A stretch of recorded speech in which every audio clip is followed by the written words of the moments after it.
So the premise to this video, you know, we didn't get the Elon Musk we were promised, did we?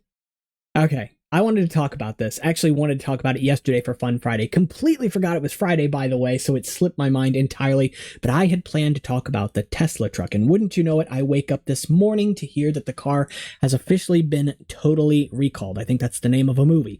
Anyway, I thought this was kind of appropriate, though. Here's the thing. You can be a Tesla fan all you want to be. You can be not a Tesla fan. I imagine that some of the people watching this video maybe aren't, maybe are, and you can admire maybe the technology that goes in behind it as well. Now, full transparency, I have a sister who also owns a Tesla, though granted, drives around with the bumper sticker stating the fact that, yeah, I bought this before Elon Musk was crazy, before we knew he was crazy, right? And he kind of is. Again, I want to make it very, very clear that I am a leftist. Me and Elon Musk are probably not going to agree on a whole lot. I'm also not like the biggest capitalist in the world. So again, like, that tells you a little bit about me. If you ever wanted to know it, sure, I'm going to make some enemies, and that's okay too. But I find it a little bit poetic because here's the thing. The Cybertruck's been in development, hell, honestly, for kind of a long time, and it has been doing a lot of damage to Tesla as a brand as well. It's not the only thing that has been, obviously. But whatever your argument for the brand is itself, it was recalled today because of an issue with the accelerator. An issue that we don't see it that often anymore. It still definitely crops up every maybe 2 or 3 times every 10 years. But for a truck like this, for the fourth vehicle, or I guess fifth if you want to consider the Roadster, developed by a car manufacturer to already have another one come out with an issue with the accelerator pedal, that's not good. So let me go ahead and show you this. And of course, if you like this content, you like my messy hair after the wind blowing outside, yeah, be sure to leave a like and subscribe. I'm Skybird, and I hope you enjoy it here as much as I enjoy making the videos. So I should also tell you that I actually was a detailer for cars for a handful of years. My dad also has worked around cars all his life. So I have a little bit of general knowledge for vehicles, but I also have a little bit more knowledge based on just like generally having an intuitive understanding of like physics, geometry. I work with building things, mechanisms and stuff. So like I have a general idea of the way you should expect something to work. I'm definitely not going to know all of it for sure by any means. And I would never try to propose myself as an expert, but this right here already bothers me. So the accelerator pedal, if it's not obvious already, is this wedge-shaped long banana of a pedal over here. And there are a couple of problems with it. So it is 2 pieces. There's a platform on the top of it that is a separate piece from the pedal itself. So I'm just going to call it like the foot pad, whatever you want to call it. That's not terribly uncommon. A lot of vehicles have a separate piece on the accelerator and on the brake because it's a wear piece, right? And, you know, it's often rubber coated so your foot doesn't like slide off it. But obviously that can wear down over time. So people might have the idea of replacing it. And it'd be real bad if you gave somebody the incentive to replace an entire pedal at home and they didn't really know what they were doing. They could break something, or worse, they could get something that's working, but not working the way it was intended, right? So a lot of cars have been designed in order to make this piece removable, but not removable in a way that's not intentional. Does that make sense? However, this one here, you can already kind of start to see the problem when you look at the bottom of the pedal. You can see that this line right here, meaning it doesn't wrap fully around the pedal on 4 sides, but rather it just kind of cups over 3 sides and the top. And the reason that the problem is, again, remember, this is wedge shaped. I have heard reports that say that this is clipped in with just one mechanical clip, but I've also heard reports saying that it's not clipped in at all. And I don't own this car, so I can't verify either of those reports. But long story short, there are already people, and this car only just started shipping out a couple of months ago, already people who have had this accelerator pedal come off. And because of the way it is shaped, it slides up the actual pedal itself. So the foot pad comes off, slides up the pedal, and then you can see inside of the shaping here, inside of the geometry here, that there's a sharp corner right here with a little bit of a gap under it. And that fits perfectly inside that gap, locking the accelerator pedal down at full 100% throttle. That's bad enough in any car. But remember, this is a very heavy truck, and it is a Tesla. It is an electric truck with near instant torque, meaning that if this goes straight down to the floor, you're going from like 0 to 100 in just a couple of seconds. And that's terrifying, because here's the thing with vehicles. We have continued to develop safety measures in vehicles for several decades, right? Yearly we are coming out with new technologies and new approaches to how to build cars and what to include in cars to make them generally safer as a cocoon to the person inside, right? But the heavier cars get, the less safe they become too. So it's sort of this balancing act, this interaction of like diminishing returns, right? Because the more safety equipment you have, the heavier the car is going to be. And you have to kind of balance that. Is it necessary to add this thing? And does it justify the weight of the thing itself and all of the other parts that go with it, right? So to some degree, that is something that a lot of these companies think about. A lot of these companies take into account. But Teslas typically are heavier than other cars of their class because of the battery inside of them, right? And those batteries are very heavy. And so because of that, these vehicles are very heavy. If you think of this thing moving at a top speed of, I don't know, I have to assume it's over 100 miles an hour. It's essentially a several thousand pound, half a ton kind of bullet flying at 100 miles an hour or whatever. And like, how do you stop that? That's the problem. And I have to hope at the very least that this vehicle was designed with like crumple zones and things like that in as an idea in their own mind, right? Because like you would design it to take a hit, right? You would crash test this, of course, I would hope.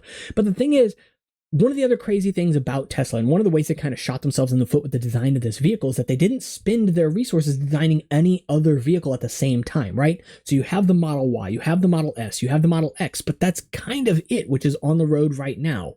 And so with just those vehicles and no development going into anything else but the Cybertruck, all your eggs are kind of in one basket. And if that fails, that's a problem. But they also kind of tried to reinvent the wheel here because, as you know, humanity, businesses, corporations have been designing trucks, vehicles in general for well over 100 years, collectively, especially over 100 years, right? And so in that time, we have developed different techniques, different infrastructure for designing a vehicle start to finish, right? There are a lot of cars that might use the same frame. There are a lot of cars that might use the same like specific platforms or same engines, etc., so that it can sort of cut down on like the manufacturing costs, and so they can cut down on like the time of development, so on and so forth, right?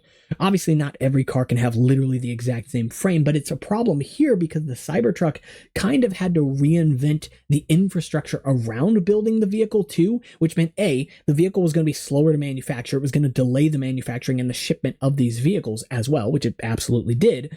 And B, if anything goes wrong, it's kind of up to you to troubleshoot it because no other company is going to run into the problems you run into when you're the companies who are using the machine. If nobody else is using them, they don't know how to solve for a problem, right? Or they don't know how to address whatever problems may be there.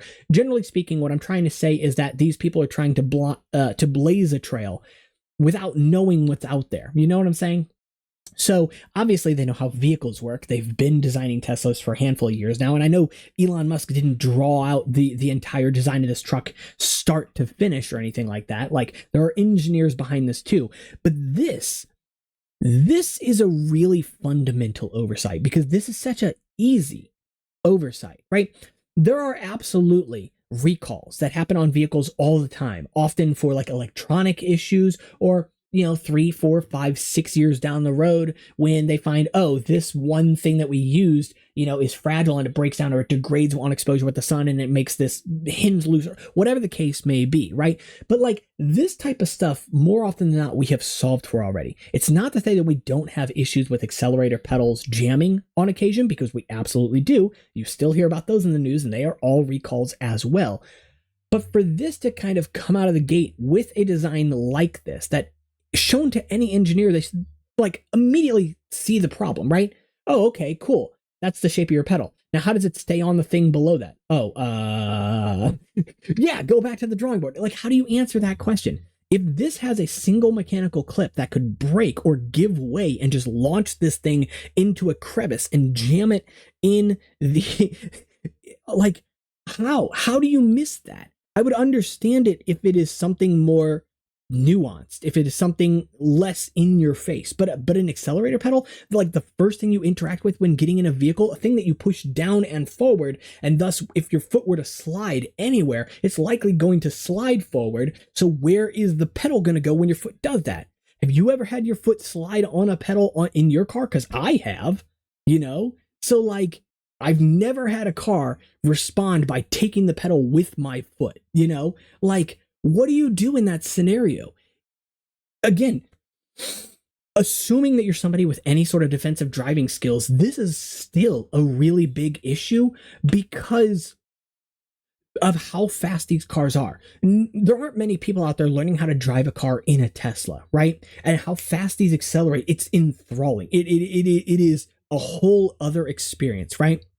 So even if you were somebody who has had a lot of experience with cars doing things that you didn't expect them to do, maybe hydroplaning or something, and trying to get out of that, the sheer force of this vehicle going forward when that pedal goes down and gets jammed is going to like throw you back. And now suddenly you're processing, okay, I've gone backwards. I've just taken my foot off the pedal. The car is still going at full throttle. Like, how do you come back from that? There's so much other stuff going on top of the fact that, yeah, I'm doing a thing in a car and I need to prevent whatever's about to happen. Because the thing that's about to happen is now coupled with the fact that this is a totally unique experience if you've never driven a Tesla before. It's baffling to me. So it just kind of compounds the issue, honestly. And that's not even to speak about the other issues with the Tesla truck, and there are a lot of them. It is an electric vehicle that people are like washing the outside of the car of and having the car shut down completely and not start up anymore. And it's like, what, $60,000 for the base model?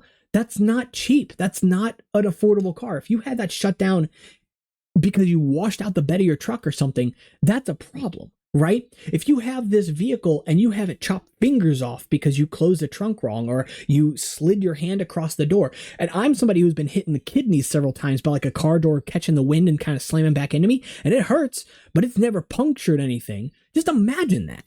Like, one other example of this. Something that I really admire about car design is the fact that you can slam your hand in a door and more often than not come out still being able to count to 10, right? The fact that you were able to do that when a door weighs a pretty decent amount, the motors involved in it, the glass obviously involved as well, the door itself and all the padding and stuff that goes on that, right? Some of them have, obviously all the buttons and all that stuff obviously adds weight. The door's relatively large too. And I've had doors close on my hand before. Yeah, I might end up with bruises, never broken a bone, thankfully. I know people definitely have.